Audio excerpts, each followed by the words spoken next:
Welcome to the Lynn Community Television Show. I'm Sean Donahue, and here with me today we have Lisa Wallace and Jamie Figueroa of One Community, One Voice, and we're here today to talk about one of their newer programs, which is going to be happening throughout some of the neighborhoods and all the neighborhoods, hopefully right here in the city of Lynn. But before we get too much into it, I want to give our guests an opportunity to explain who they are and what they're doing here today. Let's start with you, Lisa. Thanks for being here today. Thank you. My name's Lisa Wallace, and I'm the founder of One Community, One Voice. My name is Jamie Figueroa, an involved community citizen here in the city, and also part of One Community, One Voice with Lisa Wallace. All right. Guys, I want to say thanks for coming in today during your work days and offering us the opportunity to kind of talk about this project, what you're working to do, and overall what its goals are. Before we get too much into the subject category, I just kind of want to make our viewership a little bit more aware about One Community, One Voice, its mission, what you guys set out. Lisa? Our basic mission is to build up neighborhoods and bring more resources to all the families in Lynn. Shouldn't be about income or qualifications. It's basically the needs of each neighborhood and each family on an individual basis. So that's what we're trying to do, just bring more of everything that we have. Lynn has a lot of resources to offer, so it's we don't publicize it very well, so we just want to be able to bring more into Lynn, and it will build a lot more revenue. It'll change the image that we have of Lynn, and hopefully, sooner or later Lynn will become, the next new Somerville, like how that used to be. So that's your goal, to become more comparable to a community like Somerville? Yeah, Somerville back in the day was, they used to call it Slummerville back in the day because it was, not that great. But after a while, they started bringing in more resources, and they just brought in arts and culture into their downtown district, and it changed everything. Now Somerville is no longer like Slummerville. It's like you can't buy a house in Somerville. It's the place to be. And Lynn is set up perfectly to be that next place if we do it right. So Jamie, you're the head liaison of the organization. You're probably out and about just as much as Lisa is. Where do you see this going? I mean, I don't know how long the organization's been around, but I mean, in the future, what do you see as your ultimate goal? What do you want to bring to Lynn? Yeah, so how the One Community, One Voice was really to start and get the community path to going, until we seen that there was a bigger need in our communities. It wasn't just a community path. This was bringing your neighbor to get to know your neighbor and building up our neighborhoods one at a time, whether it's a Cambodian family that meets the Puerto Rican family from next door. How can we come together, common ground, to better our community, to better our way of living, and to see our streets look pretty, to see our kids hanging out and not having to worry about them. So how it was to get the community communicating and working together, to live together, to raise better families together. And that is now the goal of One Community, One Voice. It's bigger than the community path. It's the community as a whole. So a big focus on family preservation, and trying to really kind of work to bring that type of, culture back to the city of Lynn. Families are a big part of a community. And, one thing that I always say about this is we just passed through this presidential election. I mean, a lot of people forget the importance behind well-established, well-organized, well-involved communities. And if you've got a state made up of a bunch of different communities like this, and each state is made up of communities like this, then you have a really productive country, right? So you guys have set out to kind of bring revitalization to some of these neighborhoods, from the aesthetics looks to it, and maybe even community patrolling, safety type stuff like that. So let's just talk about this in a nutshell. Lisa, so overall, for our viewership at home, what can they expect to see if this thing is actually pulled off? Well, we're going to set up a community standard for all, so that we know what Lynn is in a whole. Right now, Lynn has the image that it's kind of rough, around the edges. Bringing in an image that the people are more involved, they're engaged, they take pride in their neighborhood. Just getting more of a family feel is really how it is.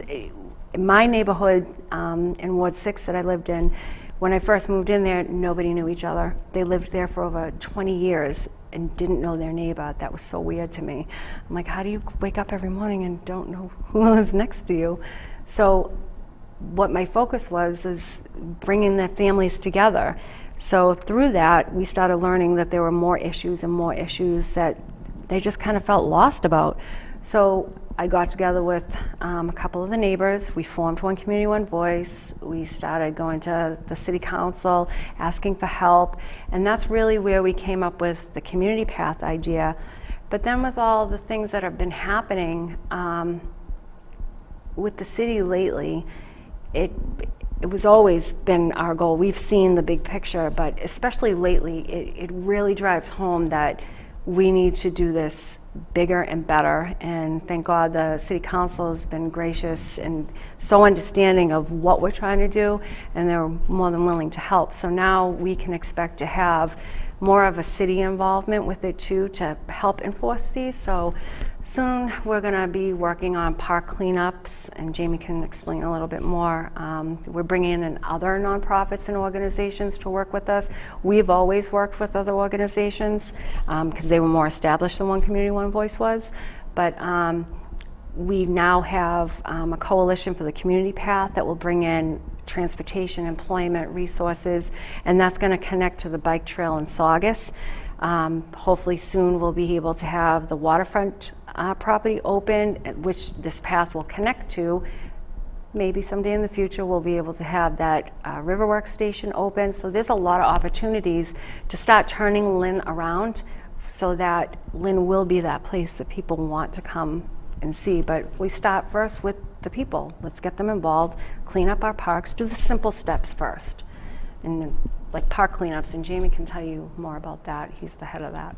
Sure. So just want to kind of touch on this. You had mentioned that, at first you had kind of organized these guys together and you were made more aware of some of their concerns. Can you give us some examples of these concerns? Yeah. Specifically, like our street, we had a shooting that happened, and they weren't from our neighborhood, the kids that were involved. We've had issues with drug deals, prostitution, things like that were going on a residential street. So those were the concerns. Our kids play here, going to the park around the corner where you're finding hypodermic needles, things like that. We really need to focus and make our kids safe. That's the biggest thing. And be able to live in your home and live within your neighborhood. I don't want to just live in the square footage of my house. I want to be able to use my neighborhood, my street. So finding out on each person on what they felt was, from the potholes in front of their house to the water issues that we have, it was everybody had their own individual problem that we addressed. And we just went from there, street by street, house by house. And we were able to really turn around an entire neighborhood. I recently moved from there. When I bought my house, I paid $160,000. 3 years later, in an area that was considered very low income, I was able to sell my house, $260,000. Within a 3-year difference, I was told by the real estate market and my agent that was a record. And it was because of the work that we did to put into this neighborhood. And they still maintain it. And that's the biggest key, is getting everyone involved and maintain it. So we're talking a little bit about what this revitalization can do for a sense of pride in a community, what it can do for the real estate market, but some of these issues that you touched on, from prostitution to violence to drug use, we're hoping to make gains in that. So Jamie, I want to kind of pitch it over to you and kind of involve you in the conversation a little bit more. Outside of the beautification side of things, I think you guys would agree that it's probably going to take a little bit more effort than park cleanup to stop some of these. So what are you thinking? What's the end goal? From outside of beautification of these parks, right? How else are you going to revitalize these neighborhoods to stem these problems that we're talking about? It should be bringing neighbor cohesion, working together. It's going back to the basics.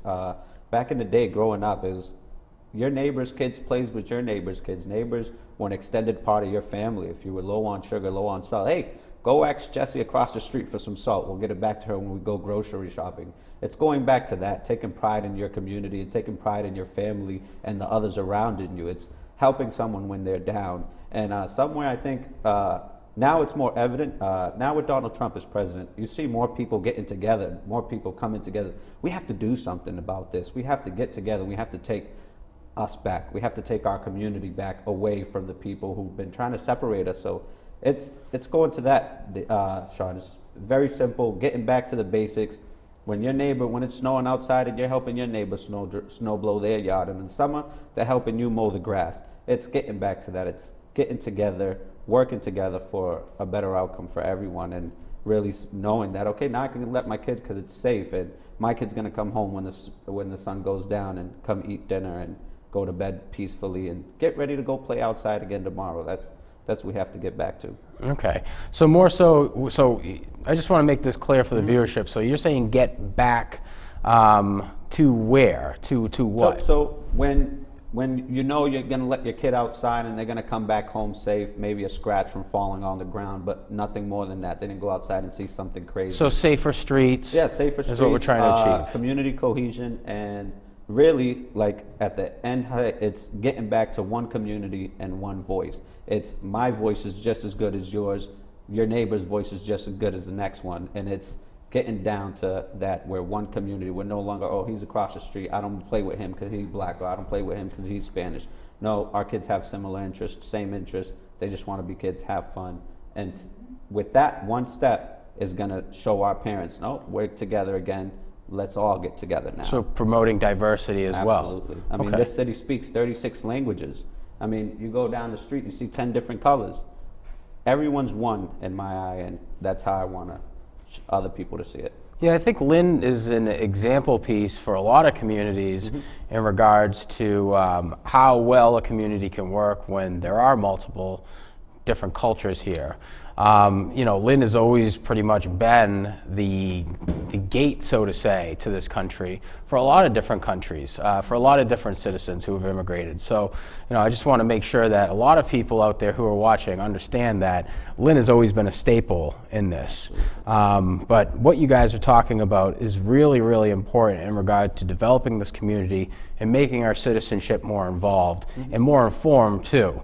And I think that's why we're seeing a decline so much in these neighborhoods, is there's a lack of engagement, so to say. So when you had set out to do this, you probably had a lot of guys kind of laughing at you. Yeah, what's up with this lady trying to get me to clean a park? I'm all set with that. Yep. Let's talk about where you guys have grown from the first day when you started getting doors shut in your face to who you're working with now.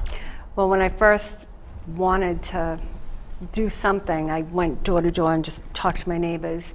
And one of the men that lived on, I think it was South Street Court, he said, "You think that we haven't tried to clean up this railroad before? We've been doing this long before you were walking or in diapers." I was just like, okay. And he said, it's still messed up though. Yeah, buddy. he's like, and we never got anywhere. And I'm like, okay, but have you met me? Like, okay, but I'm going to do this. And he said, well, good luck to you.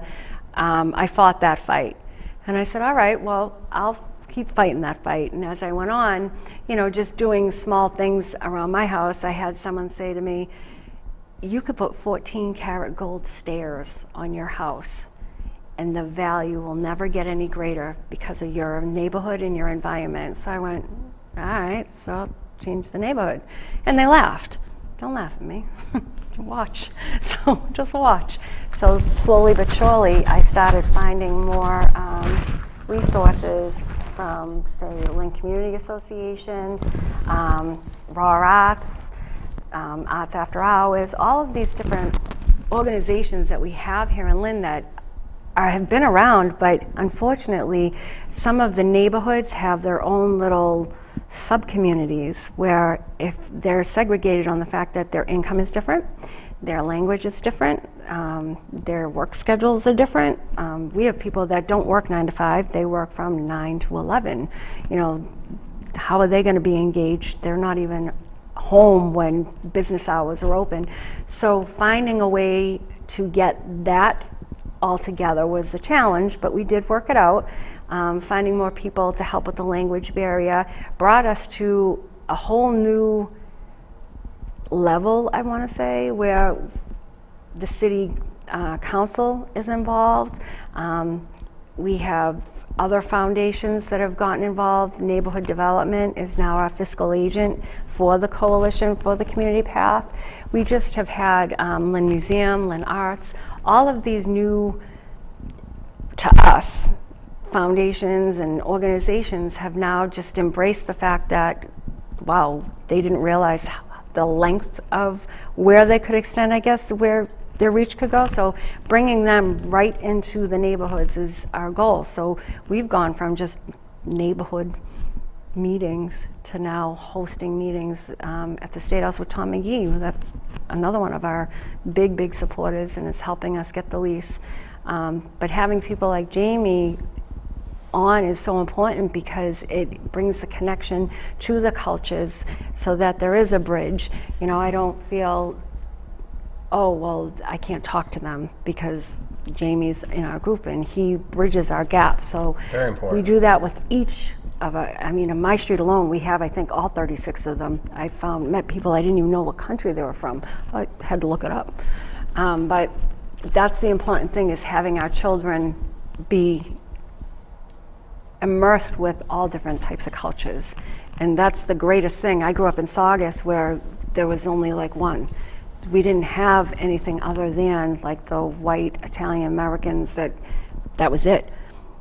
Until now. Now it's pretty not as diverse as Lynn. I think honestly Lynn's the most diverse, but that's the biggest goal from going to there to here. And now, who knows, skies could be the limit now. Yeah, I can't speak of what it was going on over at the Saugus Public Schools, but just going to public schools in Lynn. Jamie, you're a Lynn Public Schools guy too.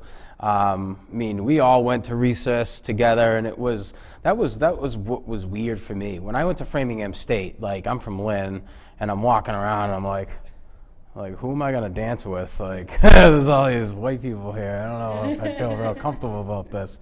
But eventually I moved into my room, and I saw my roommate, and he's hanging up like a Puerto Rican flag, Omar Almodovar. If you're watching this, still love you, buddy. But we were talking about the lack of diversity there, and he's from Holyoke, and I'm from Lynn, and we were talking about how these melting pot communities really work together. And I think it really does start with the schools and engaging kids into classrooms where there is diversity. Because, I mean, when I went to Framingham, I didn't see color, but I saw people who did. And I was like, oh, this is weird. I didn't think that this was something that still existed. But let alone, here we are, we're talking about it today. Jamie, you're involved at the front line, so to say, with a lot of these community leaders, these residents, so to say. We're talking about one community, one voice, where it started, and how you guys probably had organization meetings in somebody's living room or kitchen, and now you guys are meeting at the State House. Can you speak on behalf of the people that you work with, and what sense of pride that brings to them? Well, it brings a lot of pride because, like you say, it's we've always been a diverse Lynn, and they're taking pride in their communities. And when they see that they're getting recognition for it, it just boosts their morale and says, yeah, we're doing it for a greater cause, and we're doing it for the next generation to have. We're laying the foundation for them. And that is their sense of pride. It's like, we're actually getting recognized by people now. We're getting this done. Our neighborhood's looking better. I feel safer. My kids feel better. And at the end of the day, it boils down to exactly what you said, Sean. It's like, Lynn is a place where we speak 36 languages, and we manage to get along perfectly fine. We celebrate the diversity in our city. You're not finding it almost, and you're not finding it 2 hours down the road in Lee, Massachusetts, the diversity we have here in Lynn, let alone across the state, across the United States. So that's the thing that we've always been proud of, and it's what's made Lynn great, and it continues to make Lynn awesome and an awesome place to live, is because we have so many peoples from so many walks of life that come together at the end for the main common goal is to, I want my kids to be raised in a great community, in a safe community, and that's why I'm putting the work in and getting all these people together, and that's why we all should. Yeah, I think safety is ultimately what we all want in our communities, and I think this subject matter is very prevalent in the city today, and it's important to talk about. And wish you guys luck as you continue to progress. So we got about maybe 3 minutes left in the program. I just want to talk about what events are coming up and how people can get involved. We're talking about beautification of the city of Lynn, and you guys have an Earth Day park cleanup. So I assume this is on Earth Day. No. So the cleanup will be May 13th. We're working out the kinks, so to say, right now. You know, organizing things aren't easy. We wish you could just go like this and it's all said and done. But Right. you got to work with various organizations and get a set. So we finally got a date. It's going to be May 13th. And when we start, I was involved with one a couple years ago. It was the 300 cleanup, you know, from Lynn Community Association. It's getting together with those associations who are doing things like this so we can promote it. And now we want 500. We just did the Martin Luther King Service Day. It's over 350 volunteers, and we need a bigger space for next year. So it's putting buying stock into your community is doing things like this, going to clean out the parks, going to clean the street. But not only that, like Lisa said, is maintaining these things. It's being consistent with your work ethic, being consistent with your initiative, and that's how we're going to do it. So it's going to be May 13th, an all-day event. We're putting everything together. Go to One Community, One Voice Facebook page. It's going to start here, most likely kicking it off at a central location, whether it be City Hall or Park, and then dispersing into other communities. We're going to serve every community that day, and that's going to be the best thing that we got going. Wonderful. Guys, thanks for coming on to the program. Wish you best of you, luck Sean. in your endeavors. You reach out to these guys on Facebook, facebook.com/OCOVMA. You can also reach out to these guys on Twitter. Send them an email, ocovma@live.com. You can reach out over the phone, 781-640-9598. Hard work, dedication, that's how we build up our communities. I want to say thank you to the leaders over at One Community, One Voice for working and making their impact and putting their money where their mouth is. That's it for the show, guys. For the studio here at Lynn Community Television, I'm Sean Donahue, wishing you all the best.